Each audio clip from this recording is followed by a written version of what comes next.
شورشا ناز ده تیر مه کودن که خال هر چار آلین جهان بلاف کریه لبیدره به سرفرازی پیروز دکه وان تبده بخیراتن سر چابا اوناتنه لدله و لخوستکن و لهیبین و لولا پاریسیا و بگریدانا به شهیدان را هزار تاری پیروز ده به پیروز با یک تایبت جگر ماهیان دل حاضران بسوز شهیدان بسوز لهنگان بسوز شربان کو آنها دیچه برن برخودان دل برخودتن پیروز با یک تشی عشق آزادیه جوه قاطع جحسکه برخودر حیان امرالیه جدانر و فیلسوف نتویا دموکراتیک را جری بری شورشا نوزده تیرمه را جری برا پورا دیشینن جره دو بیشن نوزده تیرمه لتا پیروز بره من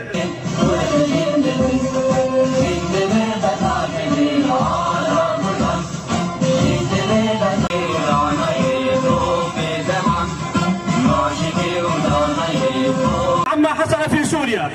حيث انطلقت من خلال القضاء على الاستبداد والظلم ثم تطورت هذه الثورة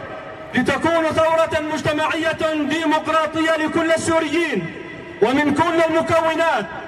لتعمل وفق مفهوم الأمة الديمقراطية وأخوة الشعوب. على هذا الأساس التف أبناء هذه المنطقة حول هذه الثورة وبدأت عملية البناء والتحرير، عملية بناء الإنسان المؤمن بالأمة الديمقراطية وأخوة الشعوب. عملت على تأسيس وحدات حماية الشعب ووحدات حماية المرأة لتكون نواة لقوات سوريا الديمقراطية التي هي نواة لجيش وطني لكل سوريا. وبعد مرور الثورة حاولوا كسر إرادة هذا الشعب من خلال توجيههم لأعتى تنظيم إرهابي في العالم المتمثل بتنظيم داعش الإرهابي،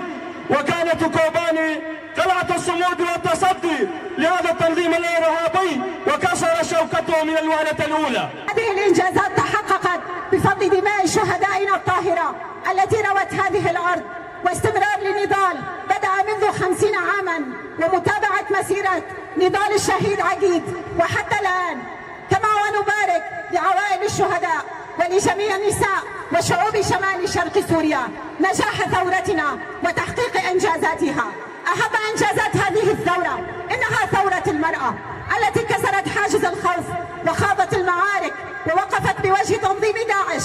الذي أرهب العالم. باكور رجلات سوريا بيروز دكن لمال باطن شهيدا زارو بودي وبابن شهيدا هفجين شهيدا بيروز بن 12 سال شورش 12 سال برخدانی 12 سال فداکاری 12 سال تکوشین جن زاروک پیروکال کود شورش 19 متیرمه جلوس کا خوش باجار کوبان دست بکر لتواهی روجاوای کردستان بلاکو گم سیستم خیره و بریا خسر آوا کر بومینا که لباکور روجلات سوری وکیره و بریا خسر سیستم خود دمشانده از اب گتناره برا پو دست بکر مشورش دست بکر و فرح کر نفس به نفس آنی و قاده جد گتنا کر هزا مزن لیلی جبوتاره لیلی جبوتاره وای وای بیلی گره